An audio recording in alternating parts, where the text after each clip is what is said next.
ஆச்சி கொழுக்கட்டை மாவிற்கு கொழுக்கட்டை அச்சை கேட்டு வாங்குங்கள். குக்கர் விசில மறந்து உணவு வீணாகி போச்சா? இனி அந்த கவலையே வேண்டாம். வழங்குகிறோம் உலகின் முதல் விசில் கவுண்டர் குக்கர், புதிய அல்ட்ரா குரோனோ.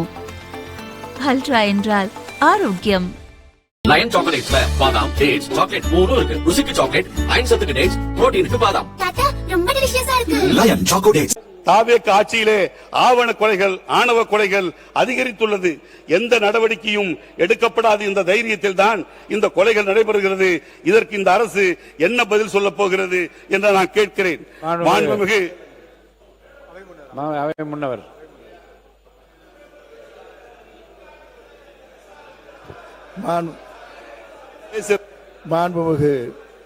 மாண்பு பேரவைத் தலைவர் அவர்களே, மாண்பு உறுப்பினர் அவர்கள் திசை மாறி அரசை விமர்சனம் செய்து கொண்டிருக்கிறார். அவர் பேசுகிற போதே சொன்னார், ஆளுநரை அரிமள பட்ஜெட் உரை என்பது நீங்கள் எடுத்திருப்பது ஏற்றுச்சொக்காய் கறி குறவார் என்று ஒரு சொன்னீர்கள். எங்களுடைய ஆட்சி எப்படி செய்ய போகிறது என்று மக்கள் பார்த்து கொண்டிருக்கிறார். நீங்கள் சொல்ல தேவையில்லை, எங்களுக்கெல்லாம் கருத்துக்கள். மாண்பு வெற்றி தளபதியுடைய ஆட்சி தமிழ்நாட்டில் எப்படி நடைபெற்றுக் கொண்டிருக்கிறது, மக்கள் கூர்ந்து கவனித்துக் கொண்டிருக்கிறார் என்பதை நீங்கள் புரிந்து கொள்ள வேண்டும். பேசுங்க.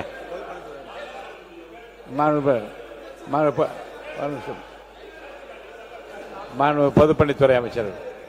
மாண்புமிகு பேரவைத் தலைவர்களே, நான் காலையிலே சொன்னேன் உண்மைக்கு புறமான செய்திகளை சொல்லாதீங்க அப்படின்னு. அவர் முடிக்கிட்டு உட்காருங்க. முடிச்சிட்டு வாபஸ் வாங்க சொல்லுங்க. வாபஸ் வாங்க சொல்லுங்க. முடிக்க சொல்லுங்க. போன ஆட்சியில தான் 70% இந்தியாவிலே அதிகமாக தலித்துக்கு எதிரான குற்றங்கள் பதிவுபட்டிருக்கு. இதுதான் உண்மையான டேட்டா. அதனால வந்த 100 நாள்ல எங்க ஆட்சியில அதிகமாயிருச்சு சொல்லணும். உங்க ஆட்சியோடைய கண்டினியூஷன் தான் நடந்துட்டு இருக்கு. சட்டம் ஒழுங்க நாங்க சரியா செஞ்சுட்டு இருக்கோம் பதிவு பண்றோம். குறைகளை விட்டுட்டு மானிய குறை விவாதத்துக்கு வரட்டும்ங்கறத நான் கேட்டுக்கிறோம். மாண்பு செந்தில் செல்வன் பேசுங்க. நீங்க அவர் பேசட்டும். மாண்பு செந்தில் செல்வன் பேசுங்க. மாண்புமிகு பேரவைத் தலைவர் அவர்களே, முடிங்க. திமுக ஆட்சியிலும் சாதி ரீதியான வன்முறைகள் நடந்தது. திராவிட அரசியலுக்கு மாற்று அரசியல் என்று கூறுகிற தாவேகா தந்த மாற்றம் என்ன என்பதுதான் என் கேள்வி. மாண்பு செந்தில் செல்வன் பேசுங்க. நீங்க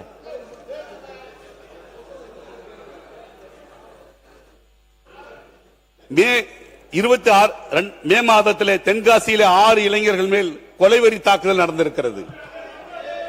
இருக்கு சார், நடந்திருக்கு. உண்மைதானங்க சொல்றேன். விழுப்புரம் கோட்டக்குப்பத்துக்கு அருகே இடுகாடு கொடுத்து நடந்த பிரச்சனையில் ஒடுக்கப்பட்ட சமூகத்தை சார்ந்தவர் தாக்கப்பட்டிருக்கிறார்.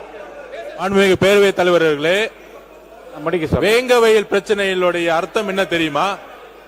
வேங்கவயல் பிரச்சனை என்ன தெரியுமா? எந்த தலித் சகோதரருடைய குழந்தைகள் மழை தண்ணி குடிச்சாங்களோ அதே தலித் சகோதரர் மேல எஃப்ஐஆர் போட்ட ஆட்சி உங்க ஆட்சி. வேங்கவயல் பிரச்சனை இல்ல. பதில் சொல்ல முடியுமா? வேங்க வயல்ல இன்னைக்கு வரைக்கும் போக முடியுமா? தேவையில்லாமல் வந்த 100 நாள் ஆட்சியை தேவையில்லாம குறை சொல்லாதீங்க. 70% தலித் அட்ராசிட்டி அதிகமானது உங்களுடைய ஆட்சியில். வேங்கவயல் பிரச்சனைல மலம் கலந்த தண்ணீரை தொட்டில கலந்திருக்காங்க. ஆனா அன்னைக்கு இருந்த சட்டம் ஒழுங்கு, காவல்துறை, திமுக ஆட்சியில அந்த குழந்தைங்க யாரெல்லாம் வந்து எஃப்ஐஆர் போட்டாங்களோ அவங்களுடைய குழந்தைகள் மழை தண்ணி குடிச்சு அதே குழந்தைங்க ஹாஸ்பிட்டல் கலந்துருக்காங்க. யாராச்சும் அந்த ஊர்ல இருக்கக்கூடிய தலித் சகோதரர்களே மலத்தை வந்து டேங்க்ல கலந்துட்டு அவங்க குழந்தைய குடிக்க விடுவாங்களா? இது எவ்வளவு பெரிய அநியாயம் உங்க ஆட்சியில் நடந்தது. வேங்கவயல் பிரச்சனையில மழை கண்ணி தலித் சகோதரர்களை கைது, தலித் எஃப்ஐஆர் போட்டது உங்க அரசு. அதனால பொய்யான தகவல்கள் கொடுக்கறத நிப்பாட்டிட்டு உண்மைக்கு மாறான தகவல் சொல்றோம். மானிய கோரிக்கை போக சொல்லுங்க. தேவையில்லாம அரசை வந்து பழி சொல்லக்கூடிய செயலை செய்ய வேணாங்கிறத நாங்க பதிவு பண்றோம். அதாவது எங்களுக்கு எந்த பிரச்சனையும் இல்ல. மாண்புமிகு முதலமைச்சர் சொல்றேன், இந்த போன ஆட்சியில் என்னென்ன ஆக்ஷன் எடுத்திருக்காருன்னு. அண்ணன் ஆம்ஸ்ட்ராங் அண்ணன் படுகொலை செய்யப்பட்டார். அவங்களுடைய ஒய்ஃப் ஒரே கோரிக்கை சிபிஐ என்கொயரி வேணும்னு. அரசியல் பின்புலம் இருக்கு. ஏன் முன்னாள் அமைச்சர்களே இதுல சம்பந்தப்பட்டிருக்க அம்மா குற்றம் சொல்றாங்க, குற்றம் சுமத்துறாங்கன்னு சொன்னேன். நான் சொன்னது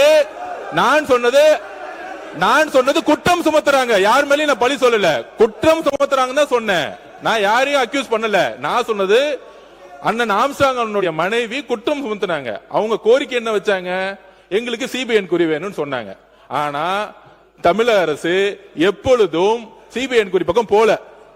அப்ப எங்களுடைய ஆட்சி வந்தவன எங்கள் முதலமைச்சர் அண்ணா ஆம்ஸ்ட்ராங் படுகொலை அன்னைக்கு போல, அவர் வீட்டுக்கு போல. ஆனா அந்த அம்மாவுடைய கோரிக்கைய வந்தவன நிறைவேற்றினாரு. உச்ச நீதிமன்றம் போய் சிபிஐ என்கொயரி வைன்னு சொல்லி நீங்க சிபிஐ என்கொயரி நடந்துட்டு இருக்கு. அப்ப அதே மாதிரி கவின் சப்ஜெக்டும் சரி, இந்த அரசு வந்தவன எப்படி கைது செஞ்சாங்க, ஒவ்வொரு சப்ஜெக்டும் சரி, முதலமைச்சருடைய ஒவ்வொரு அசைவிலையும் ஆணவ படுகொலையை முற்றிலுமா ஒழிக்கணும். இதுதான் எங்களுடைய மிகப்பெரிய நிலைப்பாடு. இதுக்கு யாருக்கும் நம்ம சப்போர்ட் பண்ண வரல. ஏன் போல முதலமைச்சர் போல அதெல்லாம் நான் கேட்கவில்லை. ஏன் ஆக்ஷன் எடுக்க தாமதம்? 2.5 வருஷம் என்ன பண்ணிட்டு இருந்த காவல்துறை? ஒரு கான்ஸ்டபிள் லெவல்ல, ஒரு எஸ்ஐ லெவல்ல ஒரு கேஸ் அந்த வில்லேஜ் லெவலுக்கு உங்களுக்கு தெரியும், கேஸ ஃபைல் பண்ணா ஈஸியா என்ன கண்டுபிடிச்சிருக்க முடியும். ஆனா 2.5 வருஷம் அது இழுத்ததுக்கான காரணம், அதுக்கு பின்னாடி ஒரு பின்னாடி இருக்கு, அரசியல் பின்னணி இருக்குங்கிறதா மக்கள் பேசல, கூட்டணி கட்சிகள் பேசினாங்க. வேங்கவேல் பிரச்சனையை சிபிஐக்கு ஏன் கொடுக்கல அன்னைக்கு, அததான் நாங்க பதிவு பண்ணோம். அதனால இந்த வாட்ஸ்அப் ஃபார்வர்டு, ட்விட்டர் இதெல்லாம் விட்டுட்டு 5 வருஷ ஆட்சியில 70% தலித் சகோதரர்களுக்கு எதிராக கிரைம் பதிவுபட்டிருக்குங்கிறது நேஷனல்ல கிரைம் ரிப்போர்ட் சொல்லுது. இந்தியாவிலே அதிகமான கிரைம் ரிப்போர்ட் தலித் உங்களுக்கு எதிராக லாஸ்ட் 5 வருஷம். இந்த ஆதாரத்தை நாளை காலையில் உங்கள்கிட்ட கொடுக்குங்கிறத நான் பதிவு பண்றேன்.